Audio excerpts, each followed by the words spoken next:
इसी साल रिलीज हुई ये मूवी जिसका नाम है स्विच। मूवी की शुरुआत में कहानी के हीरो पार्क गैंग को दिखाते हैं। ये कोरिया का सबसे पॉपुलर एक्टर है। ये शादी नहीं करना चाहता और बहुत ही मस्त लाइफ जीता है। रोज एक लड़की को डेट करता है। एक सक्सेसफुल करियर और एक लग्जरियस लाइफ, यही पार्क का सबसे बड़ा लक्ष्य है। लेकिन इतना कुछ हासिल करके भी उसे चैन की नींद नहीं आती। पार्क की माँ भी कुछ काम नहीं करती। वो पार्क के पैसों से वर्ल्ड टूर पर जाती रहती है और कॉस्टली चीजें खरीदती है। ये है पार्क का मैनेजर, इसका नाम है जिलान। पार्क और जिलान बचपन से बहुत ही अच्छे दोस्त हैं। ये खुद एक एक्टर बनना चाहता था लेकिन इसे ठीक से मौका नहीं मिला, इसलिए वो पार्क का मैनेजर बन गया। अब पार्क को बेस्ट एक्टर का अवार्ड मिलता है। अपनी स्पीच में वो कहता है कि मैंने इस पोजीशन पर आने के लिए बहुत ही हार्ड वर्क किया और बहुत कुछ सेक्रीफाइस भी किया है। मैं रोज कुछ न कुछ सीखता ही रहता हूँ। अब यहाँ पर मूवी की हीरोइन सुमी को दिखाते हैं, जो टीवी पर पार्क का अवार्ड फंक्शन देखती है। सुमी पार्क की एक्स गर्लफ्रेंड है और दोनों 10 साल पहले डेट करते थे, लेकिन किसी वजह से उनका ब्रेकअप हुआ और सुमी न्यूयॉर्क चली गई। वो आज ही वापस आई है। पार्क अपना अवार्ड लेकर घर लौट रहा होता है। जिलान अपने परिवार के साथ अब क्रिसमस सेलिब्रेट करना चाहता है, लेकिन पार्क उसको जबरदस्ती एक बार में लेके जाता है जहाँ वे कई साल पहले ड्रिंक करने जाते थे। जिलान कहता है कि उस ऑडिशन में अगर मैंने भी अच्छा परफॉर्म किया होता तो आज मैं भी तुम्हारे जैसा बड़ा एक्टर होता। खैर छोड़ो, लेकिन तुमने सुमी से ब्रेकअप ना किया होता तो आज तुम दोनों का परिवार होता, बच्चे होते, तुम दोनों बहुत खुश रहते। सुमी आज ही वापस आई है। ये सुनकर पार्क को याद आता है कि 10 साल पहले उसने अपने एक्टिंग करियर के लिए सुमी को कैसे ठुकरा दिया था, इसलिए सुमी न्यूयॉर्क चली गई थी। ये दोनों ड्रिंक्स करके बाहर आते हैं तो जिलान पार्क को एक टैक्सी में चढ़ाकर अपने घर चलाता है। टैक्सी ड्राइवर बहुत ही खुश होता है कि पार्क जैसा बड़ा एक्टर उसकी टैक्सी में आया है। वो पूछता है कि सर आपके पास सब कुछ है, मतलब आप बहुत ही खुश रहते होंगे, है ना? अब पार्क मायूस होकर जवाब देता है कि ऐसा नहीं है मेरे दोस्त, मुझे तो रातों की नींद तक नसीब नहीं होती। नींद आने के लिए मुझे ट्रीटमेंट लेना पड़ता है। सर तो क्या आपको अपनी लाइफ पसंद नहीं है? अगर अचानक आपकी लाइफ बदल जाए तो आप उसे मेरा क्रिसमस गिफ्ट समझ लेना, ठीक है? पार्क को उसकी बात एकदम बेहुदा लगती है। अगली सुबह उसकी नींद खुलती है, लेकिन वो किसी और के घर में होता है और वो रात भर जमीन पे लेटा हुआ था। तभी दो छोटे बच्चे पापा उठ गए करके चिल्लाते हुए उसके पास आ जाते हैं। पार्क अपना सर पकड़ लेता है कि ये बच्चे कौन है। तभी सुमी वहाँ पर आती है। ये कहाँ से आ गए भाई यहाँ? वो बाहर भागकर अपनी कार अनलॉक करता है, लेकिन ये क्या? और मेरी रोल्स रॉयस कहाँ गई? और मेरी चाबी से ये डब्बा कार क्यों अनलॉक हो रही है? वो उसी डब्बा कार में बैठकर अपने हाई फाई लग्जरियस अपार्टमेंट में जाता है, लेकिन उसके पासपोर्ट से फ्लैट का डोर खुलता ही नहीं। तभी अंदर से एक आदमी डोर खोलता है। पार्क पूछता है कि तुम इस फ्लैट में क्या कर रहे हो?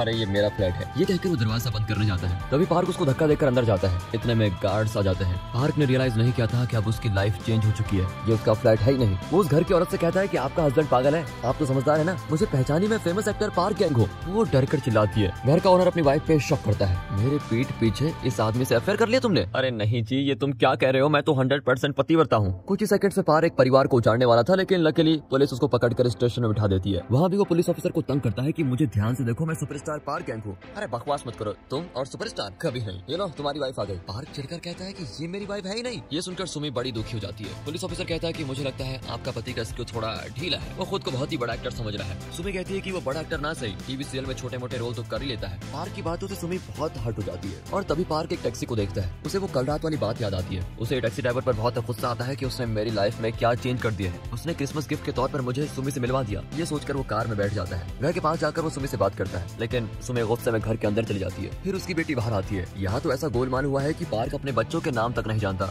सुनो बेबी, मेरे सर पे चोट लगने की वजह से मेरी याददाश्त खो गई है। तुम अपना और अपने भाई का नाम बताओगी जरा? ओके पापा, मेरा नाम मिंकी है और भैया का नाम मिंकू। ये कहकर वो अपने पापा को अंदर लेके जाती है। फिर सुमी बच्चों को पार्क के पास छोड़कर अपने काम पे जाती है। पार्क चौंक जाता है कि इस लाइफ में वो एक हाउस हस्बैंड है और सुमी नौकरी करके घर चलाती है। फिर पार्क उस टैक्सी ड्राइवर का पता लगाने के लिए हर टैक्सी सर्विस में पूछताछ करता है कि कौन है वो, लेकिन उसका कहीं भी कुछ पता नहीं चलता। हर जगह लोग पार्क को पागल की तरह देखते हैं। फिर पार्क परेशान होकर अपने थेरेपिस्ट के पास जाता है, जिनसे वो पहले ट्रीटमेंट लेता था। वो तुरंत पहचान लेता है कि पार्क तो एक एक्टर है। पार्क एकदम खिल उठता है कि चलो किसी को तो याद है। थेरेपिस्ट कहता है कि टीवी सीरियल के स्टार एक्टर है ना। ये सुनकर पार्क का खिला हुआ चेहरा फिर से पूछा जाता है। तब पता चलता है कि नई लाइफ में पार्क एक टीवी एक्टर है। वो घर जाकर टीवी पर अपना सीरियल देखता रहता है। उसमें वो एक भूत का रोल कर रहा होता है। वो उस टैक्सी ड्राइवर को कोसता है कि एक ही रात में तुमने मुझे सुपरस्टार से टीवी का भूत बना दिया। उस रात सुमी पूछती है कि आखिर तुम्हारी प्रॉब्लम क्या है। पार्क उसको A to Z सब कुछ बताता है कि मैं एक बहुत बड़ा एक्टर था और एक शानदार लाइफ जी रहा था। सुमी को उसकी कहानी पे हंसी आती है, लेकिन अपनी हंसी रोककर वो कहती है कि उस ड्राइवर ने गिफ्ट के तौर पर मुझे तुम्हारी लाइफ में भेजा है। इसमें प्रॉब्लम क्या है? क्या मैं तुम्हें अच्छी नहीं लगती? रात को सुमी उसके पास आकर सो जाती है। अब पार्क को सुमी के साथ बिताए हुए वो पल याद आते हैं और वो सुमी को टच करने जाता है, लेकिन तब शेरनी की दहाड़ सुनाई देती है। अरे ये तो खर्राटे मारकर सो रही है। ऐसी सुबह हो जाती है। दोनों बच्चे आकर उनके ऊपर लेट जाते हैं। मिंकी उसे बाल बनाने को कहती है तो मिंकू ड्रेस पहनाने को। इनका काम करते करते पार्क बहुत थक जाता है। अब पार्क एक टीवी सीरियल में एक्ट करने जाता है। उसे 5 सेकंड का एक छोटा सा रोल मिलता है। छोटे से रोल में मैं खुद को प्रूव करूंगा, ये सोचकर बहुत ही शानदार एक्टिंग करता है। लेकिन डायरेक्टर कहता है कि इस छोटे से रोल में ओवर एक्टिंग करोगे तो हीरो क्या करेगा बेटा, अपने दायरे में रहो समझे। ये कहकर वो पार्क इंसल्ट ही कर देता है। फिर वो दुखी होकर एक मूवी देखने जाता है और उस मूवी का हीरो जिलान है। पता चलता है कि आज कोरिया में यही टॉप का एक्टर है। भगवान की लीला भी अजीब है। ये सोचकर वो जिलान से मिलने जाता है। इतना बड़ा एक्टर होने के बावजूद जिलान बड़े प्यार से पार्क से मिलता है। दोनों एक रेस्टोरेंट जाकर अपनी पुरानी यादें ताजा करते हैं। जिलान बताता है कि 10 साल पहले हम दोनों एक ऑडिशन देने गए थे, लेकिन तुम बीच में ही एयरपोर्ट चले गए क्योंकि तुम्हारी गर्लफ्रेंड सुमी न्यूयॉर्क जाने वाली थी। तुम तो उसको लेने के लिए ऑडिशन छोड़कर एयरपोर्ट ही चले गए, इसलिए डायरेक्टर ने मुझे सेलेक्ट कर लिया और आज मैं इतना बड़ा एक्टर बन गया हूँ। लेकिन यार, बड़ा होने से क्या होता है? मेरी कोई फैमिली तो है नहीं जिनके साथ मैं अपनी खुशी और गम बांट सकूं। पार्क समझ जाता है कि पिछली लाइफ में उसने अपने करियर के लिए सुमी को मिस कर दिया था,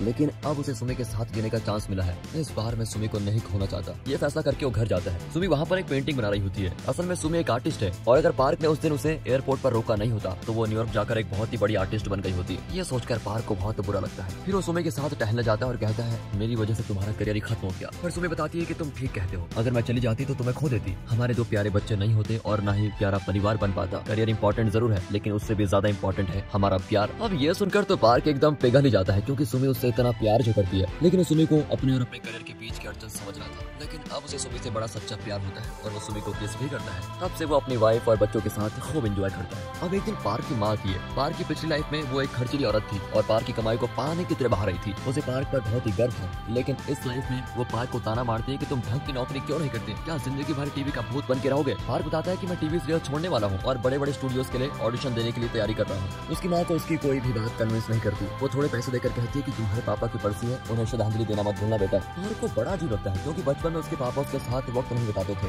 हमेशा काम में बिजी रहते थे। अगले दिन वो परिवार के साथ कब्रिस्तान जाते हैं, लेकिन पापा की कब्र पर नहीं जाना चाहता। अब बच्चे पूछते हैं तो सुमी उनको बताती है कि देखो, तुम्हारे पापा अगर तुम्हारे दादाजी की कब्र पर जाएंगे तो उन्हें बहुत ही दुख होगा, इसलिए वो नहीं जाना चाहते। बच्चे दादाजी की कब्र पर फूल रखने जाते हैं। अब अगले सीन में पार्क एक ऑडिशन देता है। उसकी परफॉर्मेंस सबसे बेहतरीन होती है, लेकिन वहाँ के लोग उसके टैलेंट को देखने के बजाय ये प्लान बनाते हैं कि पार्क के जरिए वे जिलान को अपनी मूवी में एक्ट करवाने के लिए कन्विंस करेंगे। ये जानकर पार्क को बहुत ही गुस्सा आता है कि टैलेंट की कदर नहीं है। जिलान उसको दिलासा देता है कि फिक्र मत करो, अगली बार तुम्हें किसी अच्छे डायरेक्टर का ऑडिशन दिलाऊंगा, लेकिन अपने परिवार के लिए तो तुम्हें कोई नौकरी करनी ही पड़ेगी, तुम मेरे मैनेजर बन जाओ। अब ये सुनकर तो पार्क बड़ा गुस्सा हो जाता है और वहाँ से चला जाता है। फिर अगले दिन पार्क बच्चों को खेलने लेके जाता है। खेलते वक्त मिंकू नीचे गिरता है। पार्क को बच्चों से उतना लगाव नहीं था, क्योंकि उसके लिए दोनों अजनबी जैसे हैं। लेकिन आज मिंकू को गिरते हुए देखकर वो तड़प उठता है और तुरंत उसको उठाकर हॉस्पिटल भागता है। जब सुमी आती है तो उसने एक सुपरमार्केट का स्टाफ यूनिफॉर्म पहना होता है। पार्क रियलाइज करता है कि सुमी तो एक आर्ट टीचर है, लेकिन घर का खर्चा चलाने के लिए उसे सुपरमार्केट में पार्ट टाइम जॉब करनी पड़ रही है। सुमी ने आज तक पार्क से बात छुपाई, क्योंकि वो पार्क पर दबाव नहीं देना चाहती थी। उसे पार्क के सपनों की कदर थी। अब पार्क से रहा नहीं जाता और वो तुरंत जिलान के पास जाकर कहता है कि प्लीज मुझे अपना मैनेजर रख लो। जिलान एक अच्छा एक्टर ही नहीं, अच्छा दोस्त भी है। वो पार्क को बहुत ही अच्छी सैलरी देता है। बदले में पार्क भी जिलान के लिए अच्छे अच्छे स्क्रिप्ट्स को सेलेक्ट करता है। पार्क की मदद से जिलान की परफॉर्मेंस में अब 4 चांद लग जाते हैं। पार्क और उसके परिवार की सिचुएशन धीरे धीरे बेहतर होने लग जाती है। वो अपनी फैमिली को बहुत सारा टाइम दे पाता है और चारों मस्त एंजॉय करने लग जाते हैं। वक्त बीतता है और जिलान एक बड़ी ड्रामा सीरीज में हीरो का रोल करने लग जाता है। लेकिन उसके फ्रेंड का कैरेक्टर जिस एक्टर को दिया गया था, वो आखिरी वक्त पर अपना कॉल शीट कैंसिल कर देता है। अब डायरेक्टर बड़ी टेंशन में होता है कि ये रोल किसको दे। तभी जिलान पार्क का नाम सजेस्ट करता है। फिर डायरेक्टर पार्क का स्क्रीन टेस्ट लेकर उसका फर्स्ट शॉट देता है। एक ही शॉट में पार्क सबका दिल जीत लेता है और इस सीरीज में अपना रोल बखूबी निभाता है। सीरीज रिलीज होती है और पार्क के ढेर सारे फॉलोवर्स बन जाते हैं। अब उसे पैसों की कमी नहीं होती और उसकी लाइफ भी बहुत अच्छी चल रही होती है। एक दिन वो सुमी और बच्चों को बहुत बड़े रेस्टोरेंट में लेके जाता है। फिर उन्हें एक शानदार अपार्टमेंट में लेके जाता है और बताता है कि अब हम ये घर खरीदने वाले हैं। लेकिन सुमी को उसकी बात अच्छी नहीं लगती। वो पूछती है कि हमारे पुराने घर में क्या कमी है, क्या तुम्हें वो घर पसंद आई? जरूरत से ज्यादा पैसे पसारोगे तो और उन जरूरतों को पूरा करने के लिए और ज्यादा कमाना पड़ेगा, हमारी खुशी डूब जाएगी।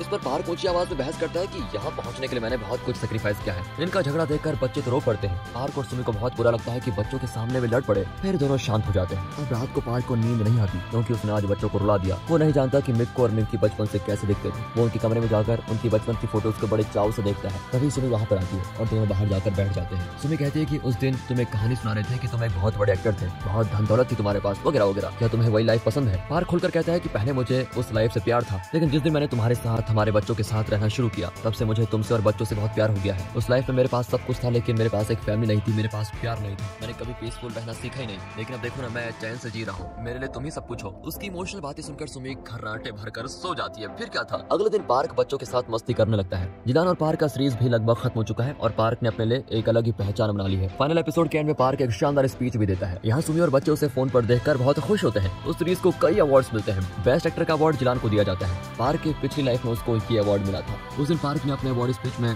सिर्फ अपनी मेहनत और अपने सेक्रीफाइस के बारे में कहा था, लेकिन आज जिलान ये अवार्ड जीतकर कहता है कि मेरे दोस्त पार्क की मदद के बिना मुझे ये अवार्ड नहीं मिला होता। मैंने उसे अपना मैनेजर बनाया था, लेकिन उसने मेरे लिए नौकरी नहीं की बल्कि दोस्ती निभाई। उसने मुझे अच्छे से अच्छे स्क्रिप्ट को सब करके दिया, एक्टिंग के टिप्स दिए। इस तरह वो पार्क के बारे में बहुत कुछ कहता है। पार्क की आंखें तो भर आती है। फंक्शन के बाद दोनों कार में लौट रहे होते हैं। पार्क बताता है कि अगर मैं तुम्हारी जगह होता तो सिर्फ अपने काम के बारे में बताता, लेकिन तुम सच में ग्रेट हो यार। इस बार जिलान कहता है कि हमें उस पुराने बार में जाना चाहिए जहां हम कई साल पहले जाते थे। वहां ड्रिंक करते हुए जिलान पूछता है कि इस सीरीज के डायरेक्टर ने तुम्हें अपनी अगली सीरीज का मेन रोल ऑफर किया है और तुमने इनकार क्यों कर दिया। पार्क बताता है कि उस रोल के लिए मुझे कई महीने फॉरेन में शूटिंग करनी पड़ेगी और मैं एक दिन के लिए भी अपनी फैमिली से दूर नहीं रह सकता यार। वही मेरे लिए सब कुछ है, सबसे ज्यादा इंपॉर्टेंट है। जिलान कहता है कि इस बात पर तो मैं तुमसे बहुत जेलस फील करता हूँ। मुझे भी तुम्हारी जैसी लाइफ जीनी है, मैं भी वही चाहता हूँ। इस तरह एक दूसरे की प्रशंसा करते हुए करके बाहर आते हैं। जिलान को एक टैक्सी में बिठाकर पार्क दूसरी टैक्सी में घर की ओर निकलता है। तब सुमी और बच्चे वीडियो कॉल पे कहते हैं कि जल्दी आ जाओ और बच्चे उसे अच्छा सा गिफ्ट लाने को कहते हैं। गिफ्ट? वो तो मैं भूल गया। सुमी कहती है कि तुम फिक्र मत करो, मैंने खुद ही इन शैतानों को गिफ्ट खरीद कर दे दिया है, तुम बस जल्दी आ जाओ।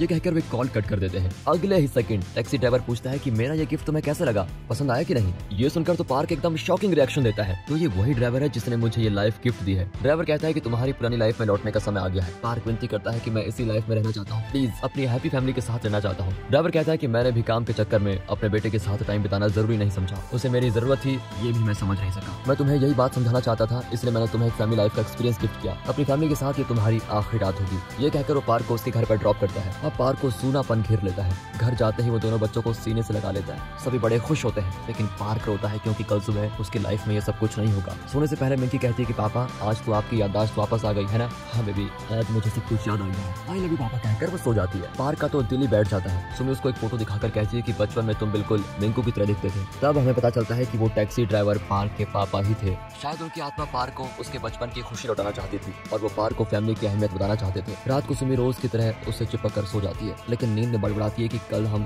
तुम्हारे फेवरेट रेस्टोरेंट में जाकर कुछ लंच करेंगे, ओके, लेकिन महंगा फूड ऑर्डर नहीं करेंगे, समझे। पार्क की तो आंखें भर जाती है कि ऐसा कुछ भी नहीं होने वाला। जब वो आंख खोलता है तो वो अपनी पुरानी लाइफ में होता है। वो एकदम मायूस बैठा होता है। तभी जिलान यानी कि उसका मैनेजर वहाँ कर शूटिंग के लिए रेडी होने के लिए कहता है। पार्क पूछता है कि पिछले साल क्रिसमस के दिन तुम बता रहे थे कि सुमी यहाँ पर आई थी। अब जिलान चौंक जाता है कि पिछले साल नहीं भैया, वो तो मैंने कल रात बताया था। नशे में सब भूल गए थे क्या। सुमी आर्ट एग्जीबिशन के लाई है और आज वो वापस जा रही है। अगले ही सेकंड पार्क सुमी को देखने के लिए भागता है। आर्ट गैलरी में सुमी की कई पेंटिंग्स लगाई गई हैं। पार्क उसकी एक पेंटिंग को बहुत देर तक देखता रहता है। तभी सुमी आकर पूछती है कि तुम यहाँ कैसे आए। पार्क कोई जवाब नहीं दे पाता और पूछता है कि तुम्हें इस पेंटिंग का इंस्पिरेशन कहाँ से मिला। वो बताती है कि मेरे मन को जो अच्छा लगा वही मैंने पेंटिंग में उतार दिया। अब पार्क सुमी का हाथ पकड़कर उसको एक जगह लेके जाता है। ये वही घर है जिसमें पार्क अपनी दूसरी लाइफ यानी कि सुमी के साथ रहता था। सुमी ने ऐसा ही घर इमेजिन करके वो पेंटिंग बनाई है और उसे यहाँ देखकर सुमी बिल्कुल हैरान रह जाती है। पार्क कहता है कि इस बार मैं तुम्हें मिस नहीं करना चाहता, प्लीज मुझे माफ कर दो। सुमी अभी पार्क से उतना ही प्यार करती है और दोनों किस करते हैं। तभी वो जगह एनिमेट होती है और एक पेंटिंग बन जाती है। फिर दोनों की शादी हो जाती है और 2 साल बाद उनके बच्चे भी होते हैं और वो भी ट्विंस। चुटकी का नाम मिंकी और चुटके का नाम मिंकू। पार्क और सुमी अपने छोटे से परिवार के साथ अब बहुत ही खुश हैं और उनकी खुशी बनी रहे इसी ख्वाहिश के साथ ये मूवी यहाँ पर खत्म होती है ना। सचमुच एकदम गुड फील मूवी। बाकी दोस्तों वीडियो अच्छी लगी हो, स्टोरी अच्छी लगी हो, एक्सप्लेनेशन अच्छा लगा हो तो इसे ज्यादा से ज्यादा शेयर करें, वीडियो को लाइक कीजिए और चैनल को सब्सक्राइब। मिलते हैं अगली वीडियो में, तब तक के लिए गुड बाय, अपना ख्याल रखिए।